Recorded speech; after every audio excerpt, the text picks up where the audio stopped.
तू अपनी समझ का सहारा ना लेना, वरन संपूर्ण मन से यहोवा पर भरोसा रखना। उसी को स्मरण करके सब काम करना, तब वह तेरे लिए सीधा मार्ग निकालेगा।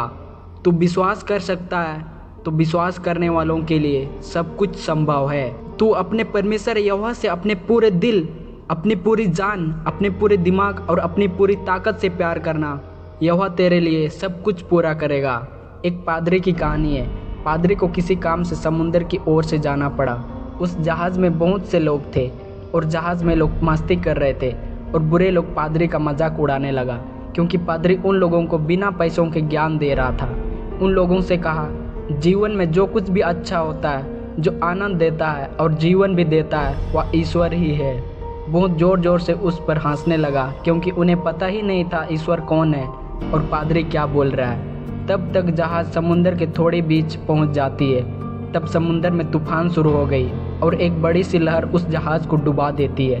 बहुत सारे लोग उस जहाज़ के साथ ही डूब जाते हैं, लेकिन उस लहर ने पादरी को बहाते बहाते एक बड़ी सी आइलैंड के किनारे ले जाती है। पादरी समुंदर के किनारे बेहोश पड़ा रहता है और सुबह जब पादरी की आंखें खुलती है तो खुली की खुली रह जाती है। सुनसान आइलैंड में ना कोई लोग दिख रहे हैं और ना कोई जहाज़।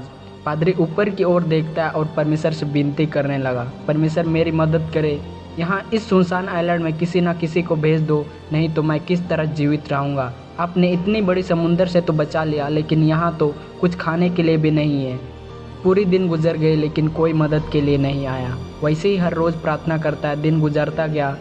वैसे वैसे करके बहुत दिन गुजर जाते हैं। तब पादरी वहाँ पर अपना झोपड़ी बनाने लगा, समुंदर की मछलियों को खाने लगा, खाने पीने का इंतजाम करने लगा। फिर भी परमेश्वर पर अपना उम्मीद नहीं छोड़ता है। परमेश्वर मुझे यहाँ से ले जाने के लिए किसी न किसी को भेजेगा ज़रूर। हर रोज़ प्रार्थना करता रहा। अब तो बहुत दिन होने लगा।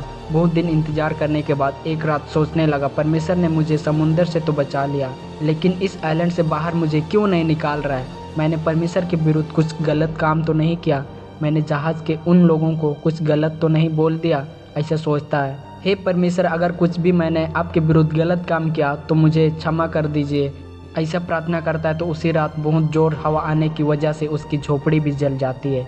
पादरी और भी डर जाता है और भी परमेश्वर से माफ़ी मांगने लगा, प्रार्थना करने लगा। प्रार्थना करते करते वैसे ही सो जाता है और जैसे सुबह उनकी आंखें खुलती है तो एक बड़ा सा सुंदर सा जहाज उसकी आइलैंड में खड़ा हुआ देखता है और पादरी खुश हो जाता है और ऊपर देखते हुए कहता है, हे परमेश्वर, आपका धन्यवाद हो, आपका अनुग्रह मेरे सामने खड़ा हुआ है। और पादरी जहाज़ में चढ़ता है और उस पायलट से पूछता है, आपको कैसे पता चला कि मैं इस आइलैंड में फंसा हुआ हूँ। तब पायलट उससे कहता है, जब तुमने आग जलाकर हमें सिग्नल भेजा था, उसी की वजह से हमें पता चला है और हम आए हैं। तभी पादरी सोचता है, मेरे झोपड़ी में आग हवा की वजह से जल गया था, ये सब परमेश्वर की कृपा है।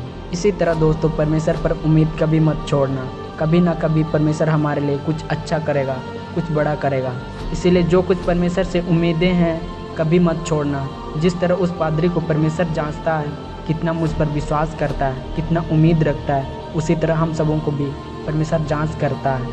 हम उससे कितना प्रार्थना करते हैं, कितना मांगते हैं, उस पर कितना विश्वास करते हैं। परमेश्वर हमारी खबर लेता रहता है। इस दुनिया में लाखों करोड़ों लोग हैं, किसको कब और क्या देना चाहिए परमेश्वर को खुद पता है। इसीलिए उम्मीद कभी नहीं छोड़ना चाहिए। विश्वास के बिना परमेश्वर को खुश करना नामुमकिन है, क्योंकि जो उसके पास आता है उससे यकीन करना होगा कि परमेश्वर सचमुच है और वह उन लोगों को इनाम देता है जो पूरे लगन से उसकी खोज करते हैं। हे यहोवा के पवित्र लोगों, उसका भय मानो, क्योंकि उसके डरवैयों को किसी बात की घाटी ना होगी।